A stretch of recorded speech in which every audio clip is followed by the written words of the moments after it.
When I was 13, my family took a trip to Gatlinburg. Back then, I remember they would pack every possible activity in that they could. Cabin in the Smokies, pancake breakfasts, chairlift rides, the whole thing. On the first full day, we rode the chairlift up to Anarchista, which is a kind of theme park up on a mountain. The town dropped away beneath us as we climbed, replaced by trees and layers of hazy mountains. At the top, I found the Tree Venture Challenge course, which was a huge netted maze in the trees. That's where I met them. They were a couple of years older than me, a boy and girl who moved across the nets like they'd done it every summer of their lives, which they told me they had. Their family came to Gatlinburg every year. Same week, same cabin. We ended up sitting on one of the suspended platforms, watching other kids scramble through the ropes below. I mentioned some of the things we were planning to do, and when I brought up the Jurassic Jungle Boat Ride, something in their posture shifted. They didn't laugh at it or call it lame. They just said they didn't ride that one anymore. A few years back, they had seen something inside that scared them so badly, they didn't even want to talk about it again. After that, I overheard things from people around the town. Stories about kids coming off the ride, quiet and pale. A handful of rumors about children who didn't even come off at all. Nothing official, nothing that could be proven. Just enough to make me probably want to skip it. That night at our cabin, I repeated what I had heard. My parents brushed it off immediately. People like to scare people. Every tourist attraction had rumors attached to it. If children were actually going missing, it would make national news. Their certainty definitely made my worries feel dumb. So the next afternoon, we went to the ride. Out front near the entrance, there were several mannequins posed as jungle explorers. Safari hats, plastic binoculars, khaki shorts, stiff with age. They stood near a decorative railing, facing outward toward the mountains, instead of toward the line of guests. At first, I thought they were just part of the theme. Lookouts scanning the jungle horizon. But something about their placement felt slightly off. They weren't interacting with the entrance. They weren't posed dramatically. They were just staring at the ridgeline in the distance. One of them stood slightly apart from the others. Its head was tilted just enough that I couldn't tell if it was meant to be looking at the mountains or something else entirely. I remember slowing down as we walked past it, studying its face. The paint around its eyes looked darker than the others, as if someone had reapplied it unevenly. Then my dad nudged me forward and we went inside. We loaded into the boat and drifted through the large carved water gate at the start of the ride. The doors loomed overhead, and then we were swallowed by darkness and artificial jungle sounds.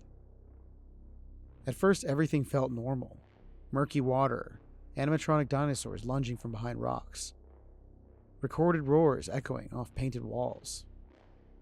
My sister laughed every time something moved too suddenly. But as we went deeper, the ride grew dimmer. The foliage pressed closer to the channel. The paint on the dinosaurs was peeling in places, revealing dull gray beneath bright greens.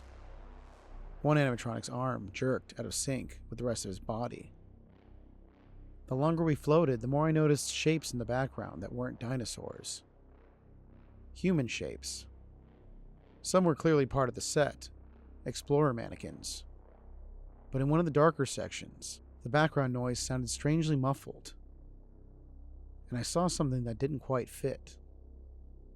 Behind a cluster of artificial ferns, there was a figure crouched low. It looked like another explorer mannequin at first. Same khaki shirts, same stiff posture. But it wasn't facing the boat. It was angled slightly away, as if it was avoiding the view of the boat's passengers. As we drifted past it, I turned back and noticed its mouth was frozen in a panicked scream. Something way too adult for this ride, and there was just no context for it at all. I kept watching it as we started to go around a corner, my heart racing. I just kept saying to myself that it had to be a mistake or a prank, at least until I saw the head turn. I'm not kidding. The head slowly rotated and looked the other way. Why would it do that? That had nothing to do with the ride, and it just looked so eerie. When we exited the ride, I tried to explain what I'd seen. My parents told me the figures probably had small mechanical movements built in. Maybe the head was programmed to turn slightly. Maybe the lighting shifted. It all sounded reasonable, so I guess I just let it go. But the next morning, I wanted to see it again. When we walked up to the building, the mannequins were still in place near the entrance, facing the mountains. Except one of them wasn't.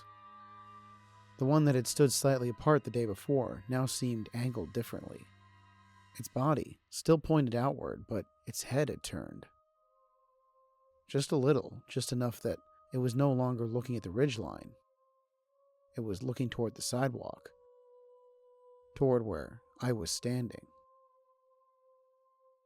I stopped walking. From that distance, it was hard to be certain. Maybe it had always been positioned that way, and I just hadn't noticed. But the tilt of its head felt intentional and focused. For a second, I had the uncomfortable thought that it was studying me the way I had studied it. The rest of the mannequins remained frozen, gazes fixed on the mountains as before. However, the entrance doors were locked, a sign hung on the glass, closed for maintenance. I glanced back at the mannequin one more time. Its expression hadn't changed. Painted eyes, neutral mouth, completely inanimate. But I couldn't shake the feeling that something had shifted. That it had shifted. Just a bit. We left Gatlinburg 2 days later. I never rode the Jurassic Jungle Boat Ride a second time. I've looked at photos of the attraction online since. The mannequins at the entrance are facing the mountains. In others, they seem slightly repositioned. Heads angled differently, bodies turned just a bit. It could be routine maintenance, seasonal updates, staff moving them for cleaning. It could be that. The only strange thing now is I've been having this bizarre urge to go back. An extremely strong urge to just stare at those mountains myself. I've been dreaming about it almost every night, and in the dream, I get off my boat and never leave the ride. I finally decided to buy my plane ticket tonight. Whatever it takes, I need to go back. I need to be back at that ride.